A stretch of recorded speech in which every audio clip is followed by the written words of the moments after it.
This programme is sponsored by Bulbul oil. खाने का स्वाद रहेगा याद। नमस्कार, खास मुलाकात के कार्यक्रम में आप सबका स्वागत है। दोस्तों, आज हमारे साथ बहुत ही प्रसिद्ध कलाकार बांसुरी वादक राकेश आनंद जी मौजूद हैं। आइए हम उनसे मुलाकात करते हैं। राकेश जी, जेके अपडेट के इस खास मुलाकात कार्यक्रम में आपका स्वागत है। शुक्रिया जी।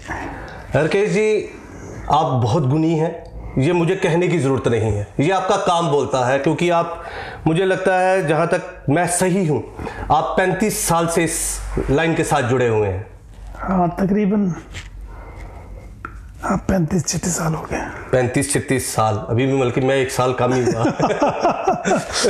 अच्छा राकेश जी, सबसे पहले ये बताइए, ये शुरुआत कैसे हुई और कैसे दिमाग में आया कि मुझे बांसुरी वादक बनना है?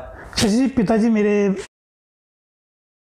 पेंटर थे, तो वो स्टेट अवार्डी बने हैं और बड़ी अच्छी पेंटिंग करते हैं। हमारी फैमिली बेसिकली सारे आर्टिस्ट हैं।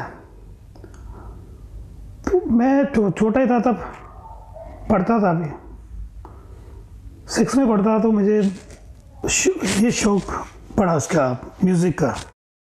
पिताजी बैंजो बजाया करते थे कभी कभी घर में, तो वहाँ उनको मैंने देखा, बड़ा मुझे अच्छा लगता था, छोटा ही था। लेकिन जो बांसुरी को घर में लाया वो मेरे से बड़े भीजे भैया, उन्होंने घर में लाया। वो जब बजाते थे तो वो थोड़ा थोड़ा बजाते थे। मैं कहता यार ये मज़ा नहीं आ रहा मुझे बजाने में। फिर एक बार मेरे जो first Guru Ustad Dharmpal ji, is blind, तो वो फकीर जैसे थे। हमारे घर के सामने कब्रिस्तान था, हरियाणी में तब हम रहते थे। उधर से आवाज़ आ रही थी बड़ी धीमी धीमी फ्लूट की। मुझे आज भी याद है वो गाना बजा रहे, जो हसरतों के दाग मोहब्बत में धो लिए, बस दिल से दिल की बात कही और रो लिए। मैंने उस गाने को जब सुना, मैंने कहा ये कोई लाइव बजा रहा है, कोई ये रेडियो नहीं चल रहा है। तो मैं जैसे कोई खिंचता हुआ उनके पास पहुंच गया। आगे वो बैठे थे, ऐसे पत्थर थे और वो थोड़ी सी घास थी, बीच में 1-2 लोग और बैठे थे। तो सिगरेट विगरेट वो पी रहे थे अपने मस्ती में, तो अपना वो बजा रहे थे। तो मैं उनके पास चला गया, छोटा ही था। मैंने बोला मैंने ये सीखना है। कहते जाओ जाओ जाओ, ये आपका काम ही, जाओ पढ़ो लिखो। मैं कहा नहीं, मैंने सच में सीखना है। तो राकेश जी, उस वक्त उम्र क्या थी आपकी? 14-15 साल हो गई। अच्छा, छोटा ही था, बल्कि 10th में। हाँ, 10th नहीं तब, क्योंकि स्कूल में लेट लिया करते थे। जी जी। 7 साल 8 साल की उम्र में फर्स्ट बस में होता था, बल्कि 7वीं 8वीं से ही आप। जी जी। तो उनकी जब मैंने सुना तो मुझे अंदर में जैसे कोई लगता है, जैसे लगन लग जाती ना बंदे को। मैंने पूछा आप कहाँ सिखाते हो, क्या है? कहते जाओ अपना पढ़ाई करो, ये आपके बस का रोग नहीं है, जाओ अपना काम करो, जाओ। मुझे जैसे मतलब अवॉइड करना किसी को। जी जी। लेकिन मेरे में कुछ अंदर कहते को तरंगे घुस गई। उसके बाद वो इधर बोर्ड का पेड़ है इधर हरियाणी मंदिर में, आर्य समाज मंदिर है जो इस समय। जी जी जी। उस मंदिर के नीचे वो बैठा करते थे, उस पेड़ के नीचे। फिर मैं उनके पास, जैसे कहते हैं ना कोई पागल हो जाता है, तो मैं डेली उनके पास जाना शुरू कर दिया। उन्होंने 2-4 बार मेरे को वाइट किया, फिर उनको पता नहीं क्या लगा, उनको लगा शायद ये सीखेगा। फिर उन्होंने बांसुरी मेरे को अपनी दी, कहते अच्छा बजा के बता। मैं कहा मैं फूक लगा लेता हूँ, बाकी मुझे नहीं पता, आगे नहीं पता मेरे को। बस वो दिन, फिर उसके बाद मैं चलते करते वो करना शुरू कर दिया। फिर उसके बाद जो मेरी अपग्रेडेशन हुई समझ, जैसे उसके बाद, क्योंकि वो फकीर था तो मैंने सोचा कि ऐसा ही होता है संगीत। लेकिन वो गुण ही बहुत ज़्यादा थे, लेकिन वो जो बातें करते थे मुझे उस समय नहीं आती कि ये क्या बोल रहे हैं। और कहते राग बिन षड्ज होता है, ऐसे कोई ताल का नाम लेते थे, मुझे तब पता नहीं होता था। तब मुझे यही था कि गाना सीखना है बस यार, फिल्मी गाने सीखो तो बस। लेकिन उसके बाद मेरी मुलाकात हुई आशुतोष जी हैं, जो मेरे बड़े भैया के फ्रेंड हैं। जी जी। विनोद जी के फ्रेंड थे वो। तो बड़े भैया ने बोला यार तू अच्छे कोई टीचर के पास जा, जहाँ पे प्रॉपर तेरी सिखलाई हो। बिल्कुल। तो मैंने कहा मुझे पता ही नहीं है अब कहाँ जाऊँ। फिर उन्होंने मुझे आशु जी के पास भेजा, आशुतोष जी। ओके। वो बड़े अच्छे टीचर हैं, वो भी हमारे जम्मू में। जी जी।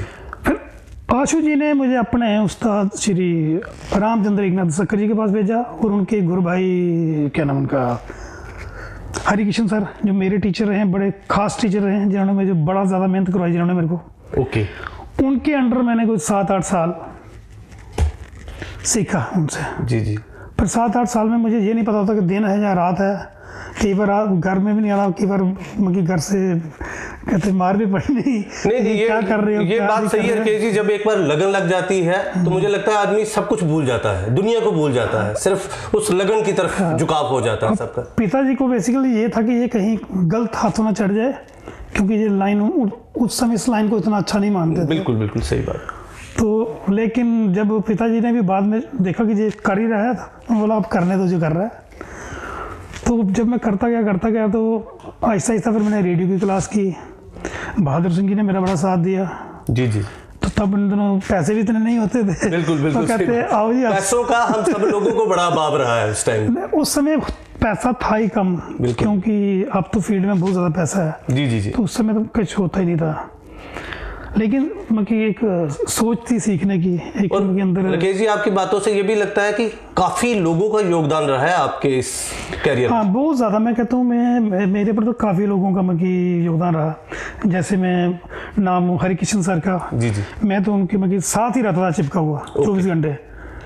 तो बहादुर सर जो मेरे थ्योरी के बहुत ज़्यादा अच्छे टीचर हैं, जी जी, जो पूरा एक समझाते थे ये कैसे ये नाद क्या है, फलाना क्या, जो इसकी बारीकियाँ होती हैं। जी जी। तो ऐसे ही फिर उसके बाद मैं गया अपना पंडित वाचस्पति रविशंकर जी के शागिर्द हैं। अच्छा अच्छा। उन्होंने मुझे बुलाया, कहते बेटा आप सीखना चाहते हो तो मेरे पास आओ। ओके। आपका मैंने सुना है अच्छा आप बजाते हो। तो मुझे ऐसा लगा कि मुझे पता नहीं क्या मिल गया, खुदा मिल गया। जैसे अब पंडित रविशंकर जी उनके शागिर्द होना बहुत बड़ी बात है। बिल्कुल बिल्कुल बिल्कुल सही। तो मैं क्या, मैं इनसे सीखूंगा। फिर मैंने उनके पास जाना शुरू किया। उन्होंने मुझे बड़ी अच्छी शिक्षा दी, उन्होंने भी। तो ऐसे करते करते जहाँ जहाँ से मुझको जो मिला तो उसको मैं सर झुका के लेता गया। राकेश जी, जो हमारे दर्शक हैं वो भी आपका हार्ड टाइम देख रहे हैं जब आपने सीखा है, लेकिन अब मैं चाहता हूं कि आगे कुछ बात करने से पहले आपकी कला का एक नमूना अपने दर्शकों को दिखाएं। बैरागी भैरव, तो वो थोड़ा सा आपको सुनाता हूँ मैं, ठीक है? जरूर सर।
मात्रा में है?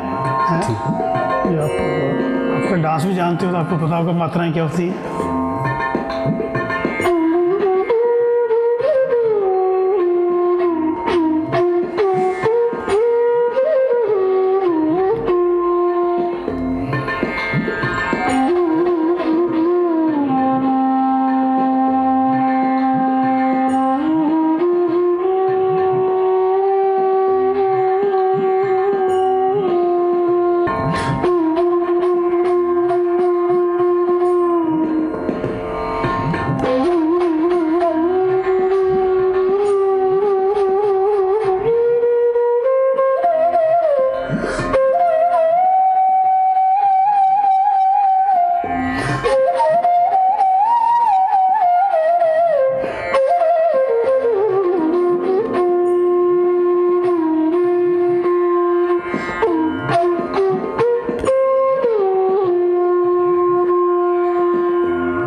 ये छोटा सा एक पीस मैंने बजाया है, क्योंकि जो कहते हैं जो क्लासिकल वो ज़मीन पे बैठ के मज़ा आता है, तो ये छोटा सा जैसा कैसा भी अपन ने नहीं, आपके हिसाब से वक्त की नज़ाकत है, लेकिन अगर सुनने बैठ जाए तो आदमी इतना मस्त हो जाता है कि खुद भी दिल नहीं करता कि ये बंद हो। जी।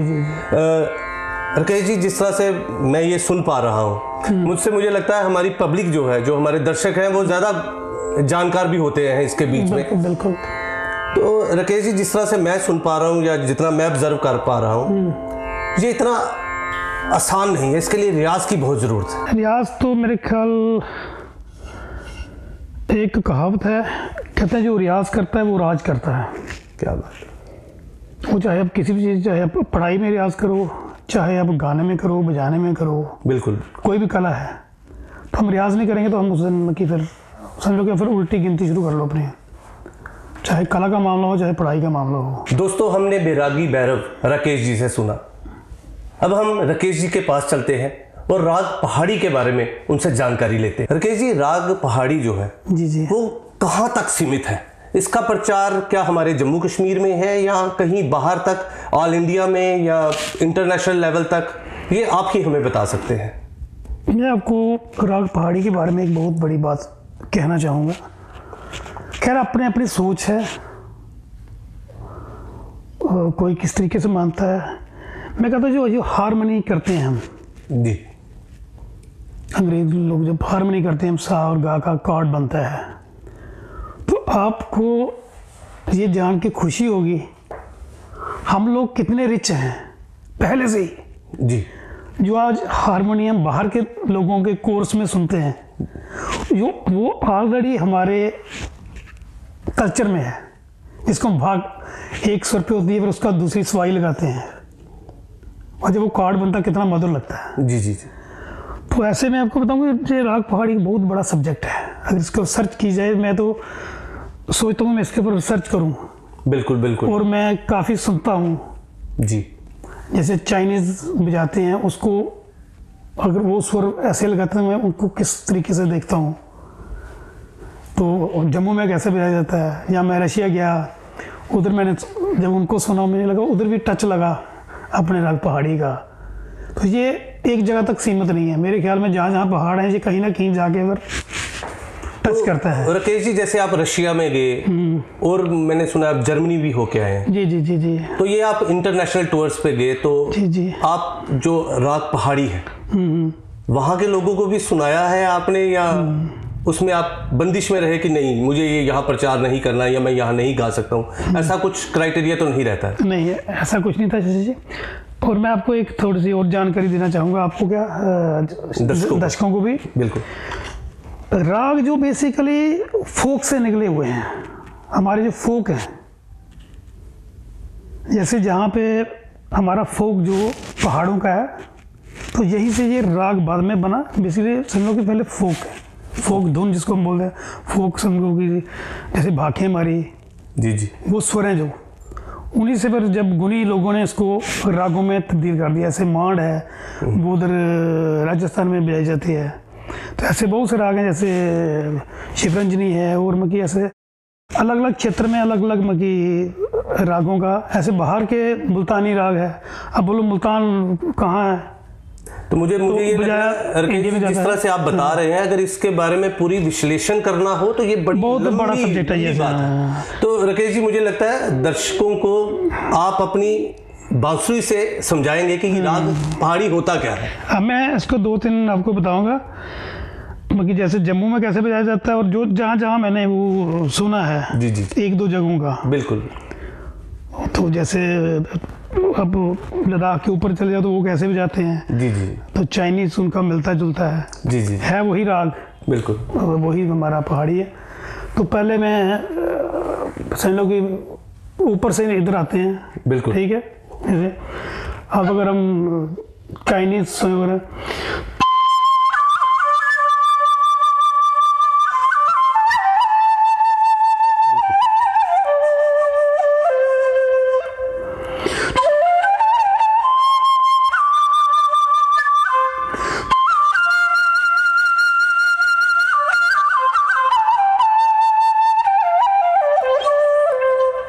आपने देखो ये बैकग्राउंड में उनके चलता है रे गा पा दा सा धा पा गा रे सा, भोपाली भी बनता है ऐसे। तो उसमें जब हम और मिक्स करते हैं तो मिक्स पहाड़ी बन जाता है। राकेश जी, आपने जो बात कही है चाइनीज के धुन पे, तो एज ए कोरियोग्राफर आप यकीन माने मेरे ना पिक्चराइजेशन हो गई कि वो चाइना कलाकार है और इस तरह की धुन बज रही है। अच्छा, अब थोड़ा जब हम इसको थोड़ी जो मैं कर रहा हूँ उसको थोड़ा कम करेंगे तो यही हमें ये लद्दाख, क्योंकि लद्दाख और वो टच करता है, बिल्कुल बिल्कुल, वो थोड़ा सा कम करते हैं इस चीज़ को, है ना। ये वैसे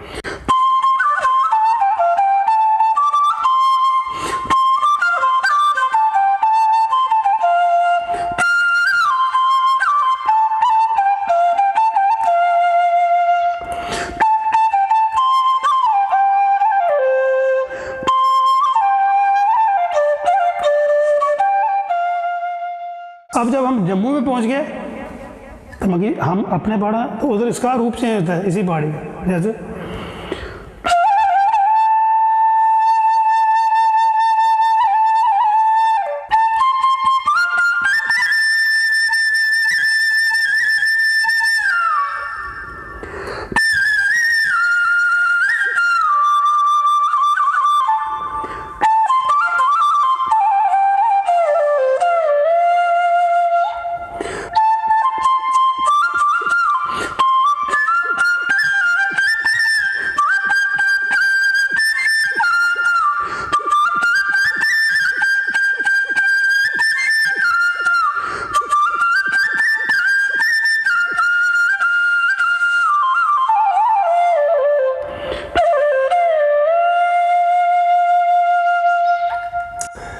राकेश जी, बांसुरी वादक कोई शक नहीं है, जी जी, कोई सानी नहीं है आपका, बट मैं ये जानना चाहता हूँ आप इनके अलावा भी कोई इंस्ट्रूमेंट्स प्ले करते हैं? मुझे बेसिकली बहुत सारे इंस्ट्रूमेंट बजाने का शौक चढ़ा रहता है कि यार इसमें क्या है, कलाकार की भूख कभी खत्म नहीं होती। बेसिक मेरा जो है मेन साज मेरा यही है। जी जी जी। लेकिन मुझे विंड इंस्ट्रूमेंट बजाने का बड़ा शौक है और माउथ ऑर्गन भी बजाता हूँ मैं। अच्छा, माउथ ऑर्गन, शनाई भी बजाता हूँ, तो ऐसे बहुत से साज हैं। तो मैं अगर आपसे रिक्वेस्ट करूं कि हमारे दर्शकों को माउथ ऑर्गन अगर आप कुछ सुना सके तो। मैं माउथ ऑर्गन एक पुराना गीत है, मुझे बड़ा प्रिय है, तो वो सुनाता हूँ आपको।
राकेश जी, हमने आपसे बैरागी भैरव सुना, राग पहाड़ी सुना, ये तो होगी आपकी बातें।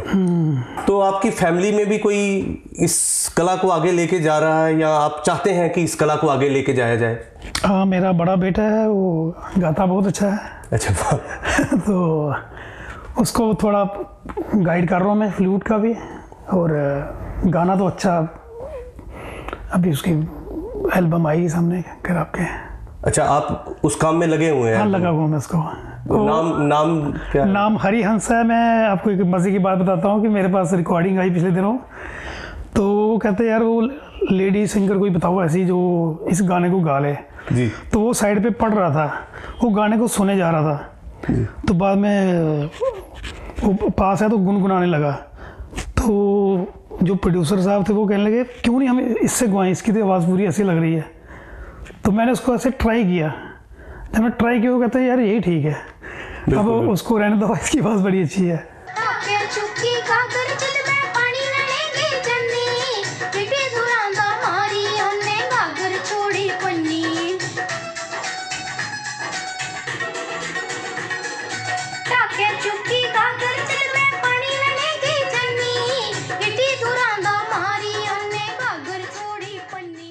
अभी रिलीज नहीं हुआ? अभी रिलीज नहीं किया, जब रिलीज करेंगे आपको बताऊंगा। बिल्कुल बिल्कुल बिल्कुल बिल्कुल सर। दोस्तों मुझे लगता है राकेश जी के साथ हमारी बहुत सी बातें हो चुकी हैं और बहुत सी बातों की फहरिस्त है कि जो हम इनसे कर सकते हैं, लेकिन हमारे जो प्रोग्राम का टाइम ड्यूरेशन है वो बड़ा कम है, बड़ा लिमिटेड है। राकेश जी, जेके अपडेट के इस खास मुलाकात कार्यक्रम में आने के लिए आपका बहुत बहुत शुक्रिया।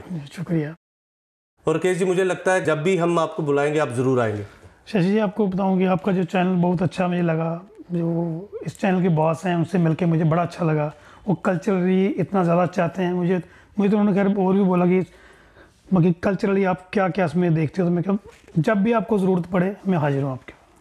Thank you so much Rakesh ji. Thank you, शुक्रिया जी।